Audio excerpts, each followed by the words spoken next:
What is happening, everyone? It's GBall, and I have an exciting knife here to unbox for you, coming in from Kansept Knives. This is a knife that many of us have been waiting a long time for, and I gotta say, I am very excited. Your standard Kansept packaging here. Now, if this is your first time stopping by, welcome to GBall Vision. Drop a comment below. Let me know what your EDC is looking like today. So if you've been around for any extended time, you're going to know right away what this knife is. It is the Fenrir, and it is going to be sporting for the first time, at least in the Kansept line, a button top liner lock, or their button compression lock. A few months back, their sister company, TLL, released a more affordable button compression lock Fenrir, and it was a tremendous hit. And many people wanted a premium version of that. And today we are going to be looking at the premium Kansept Fenrir with the button top liner lock. I could not be more excited. I know there's going to be at least 3 different versions of the new Fenrir, and they're going to be doing the plain Jane blades in 20 CV, and then they also have one with the VG10 Damascus. Here we have a black wash blade, and then I think the other 2 are going to be a little different. I'll have links to these knives down in the description, and I'll also have a discount code down there for you as well. As far as the retail price goes, I know for this one here with the 80s camo carbon, these are going to come in at $240 full retail.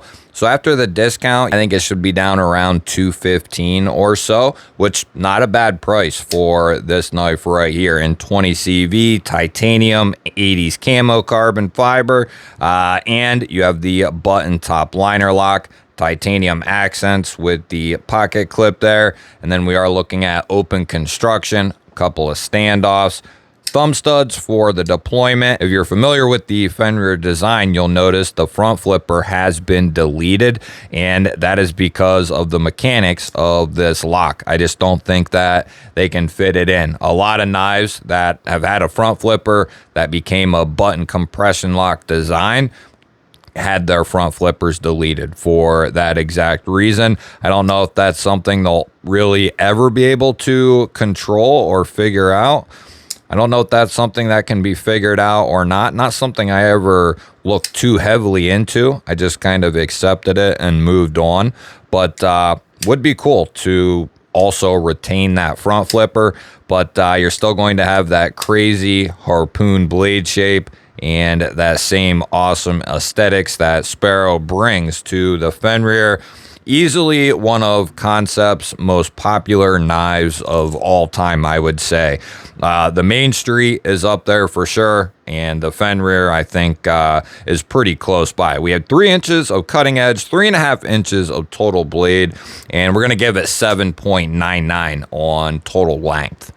For some size comparisons, we have the Kershaw Bonneville up top, which is a little bit newer release for Kershaw, or a really new release. And then the Kansept Contra down here on the bottom, which has been one of my go-to EDCs here the last couple of days. And 2 more, we have the Artisan Mousebird up top here with that beautiful button compression lock, just like the new Fenrir. And on the bottom, the Real Steel Vanex Super Clean Spectrum. As far as the pocket clip goes on the Fenrir, the premium version, it works really well. From prior experience, I have carried the Fenrir in many different instances, and I think it's the perfect amount poking out of the pocket. You have maybe like 5/16 of an inch or so peeking out there, which I think is perfect. That gives you a nice place to grab a hold of this thing and retrieve it out of the pocket. Not only that, you have this wide front end, which will help this go over even thicker seams, and you have plenty of clearance under there to carry this in something that is a little thicker. It is only going to be right hand carry only, and there is a place for that one fan out there to put their lanyard. We'll go ahead and get the arch nemesis out and give this bad boy a weight check. I like to play a little game here on the channel with the new knives that come in. I attempt to guess the weight, and I always invite you to play along. You put your guess down in the comments, ounces or grams, whichever you prefer. And if you're enjoying this video, you like knives and EDC, you're in the right place. Double check and make sure you're subscribed here to the channel.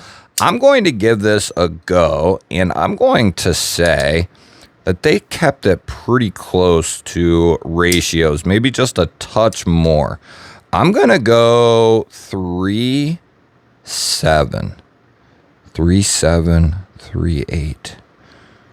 It feels like it could be. I'm going to go 3-8. Could be 3-9. Oh, damn. 4.2 ounces and 120 grams. See, you guys who follow me on a daily basis see me at my best and also my worst. Now, that's far from my worst guess there. We've had some blunders for sure. But I will say, at 4.2 ounces, that is a good weight for this knife. It's not too heavy, but when you get this in your hand, you're going to feel like you have a good, strong, substantial tool. Let's move over to the caliper section of the video, and we'll get a couple of measurements on this beautiful handle and blade. We'll start off with the handle thickness, 0.48 and 12.3 millimeters. So good thickness on that handle. 3.4 millimeters and 134 thousandths for the blade stock. So about an average thickness, I would say, for a knife like this. And we'll get a measurement here for the BTE. And that's going to come down about 19 thousandths there behind the edge in that particular spot.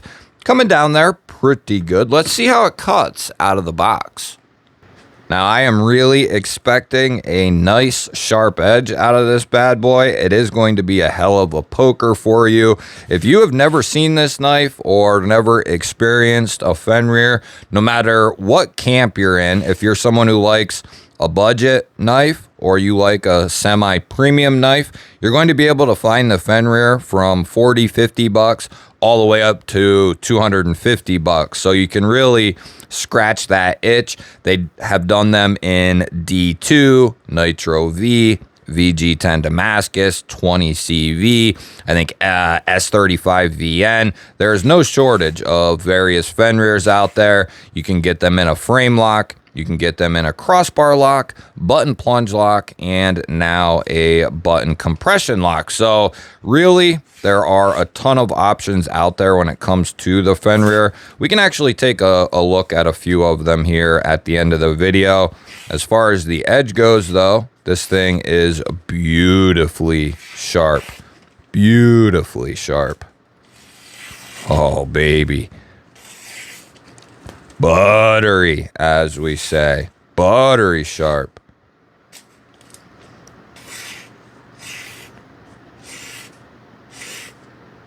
Oh, yes. Yep. This thing is going right into my pocket after this video is over. Yes. Been waiting a long time on this guy.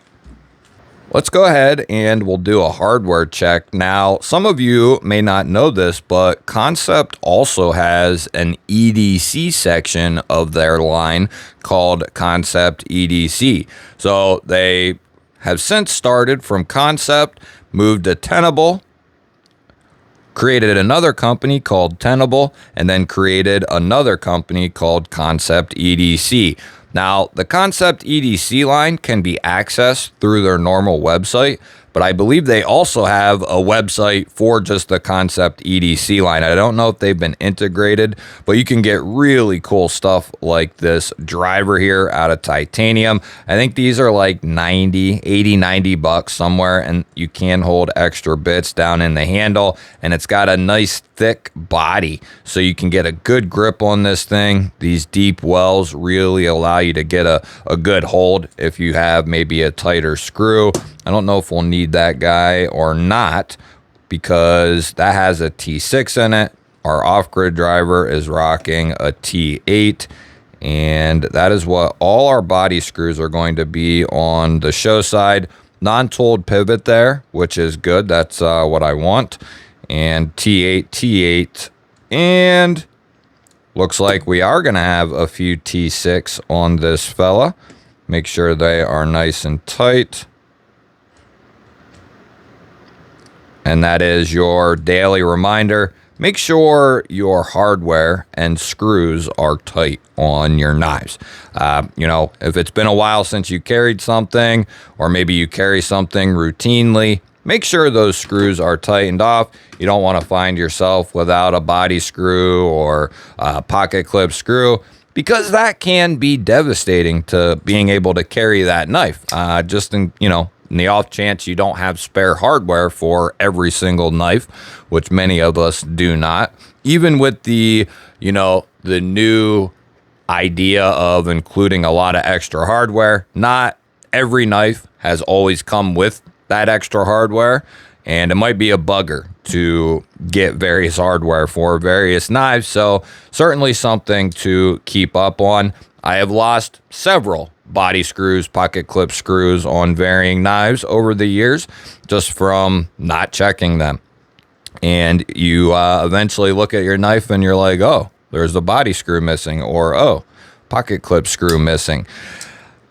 Back to the knife. It is perfectly centered up. The detent is beautiful on this thing. You have great access to the studs on both sides, so you can easily reverse flick this thing out, thumb flick it out, no problem. Or you can just simply use that button, kind of push it and will it out. Great access to the button there. It's oblong, recessed, easy to get to and disengage. Nice and smooth on the close. Beautiful. Nice and smooth. Beautifully smooth, I should say. Last thing we have to do here is check our lockup on this fella. Introduce the newest Fenrir to the Spine Whacker. Introducing the Spine Whacker to the new Fenrir here. Let's go ahead and we'll give this a little lock check. Make sure everything is as it should be, which means it'll be able to take a couple of light taps and move forward without any issue. I don't feel any movement up or down, side to side. Let's go ahead. We'll give it a good open and a nice light tap to get us going. We always do that to get them started because we have had knives fail just from that light of a tap, which is unacceptable.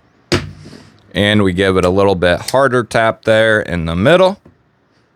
Close it in between each one, except for the last double tap that we do.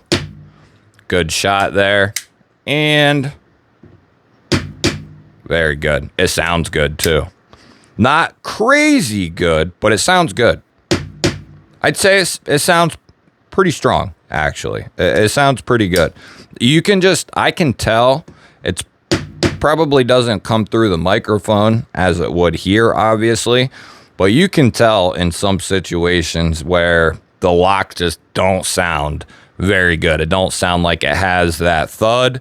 And then you have knives that are locked up so good, it sounds like a hammer hitting the old Spine Whacker here. So that is what we're looking for pretty much. But Kansept has some of the best, in my opinion, QC in the knife world. As far as large production companies go, they do a superb job. Are they perfect? No, and no company is that I'm aware of anyway. But for the most part, Kansept does a killer job. And over the last year and a half, Tenable and Kansept have month after month just done a killer job. And this is a knife that I have been waiting to come out since last Christmas, I think. Well, no, maybe not that long. When did the first... Well, you can let me know. When did the first Tenable Fenrir come out with the button plunge lock? Whenever that one came out is when I was like, we need a button compression lock. I feel like that was last Christmas, but I could be wrong. I don't remember. Time just kind of disintegrates all around us. You'll have to let me know. What do you think of the Fenrir here from Kansept sporting the new button compression lock? I look forward to hearing from you because this is one I have been really excited to get my hands on.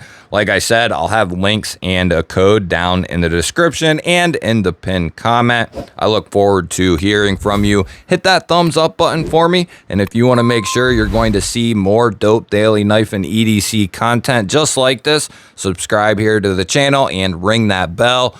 I'll have a couple of new videos popping up on your screen right now that you have not seen yet. Go check one of them out for me. Have yourself an awesome day. Thank you for watching. I will catch you on the next one.